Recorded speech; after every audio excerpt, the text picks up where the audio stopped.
કેશોદથી જૂનાગઢ તરફ જઈ રહેલી સ્પેશિયલ ઇન્સ્પેક્શન ટ્રેનની હડફેટે ચડતા વૃદ્ધનું કમકમાટી ભર્યું મોત નીપજ્યું છે। 108 મારફત સરકારી હોસ્પિટલે ખસેડતા રેલવે પોલીસે વૃદ્ધના મૃતદેહનું પંચનામા સહિતની કાર્યવાહી હાથ ધરી હતી। વૃદ્ધ રેલવે ટ્રેકે ઓળંગતા હતા ત્યારે અકસ્માત સર્જાયો હતો। અકસ્માતનો ભોગ બનેલ કેશોદના વૃદ્ધનું નામ પ્રેમશંકર ઉર્ફે પ્રફુલભાઈ શાંતિલાલ જોશી ઉંમર વર્ષ 75 હોવાનું જાણવા મળ્યું છે।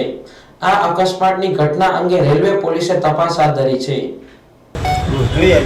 મારું નામ પુનિત પ્રફુલભાઈ પ્રેમશંકરભાઈ જોશી, મારા ફાધર પ્રેમશંકરભાઈ પ્રફુલભાઈ ઉર્ફે જેઓ 75 વર્ષની ઉંમરની હતા અને હાલવામાં થોડીક તકલીફ થતી એટલા માટે થઈ અને શું છે મારા માસા ત્યાં રહે છે તો એના ઘરે જતા રેલવે ક્રોસ કરતા તેઓ ન ક્રોસ કરી શક્યા અને હાલવામાં થોડીક તકલીફ હતી, લાકડીએ હાલતા એટલે એને ખ્યાલ ન રહ્યો અને હડફેટે આવી ગયેલા છે ટ્રેનમાં।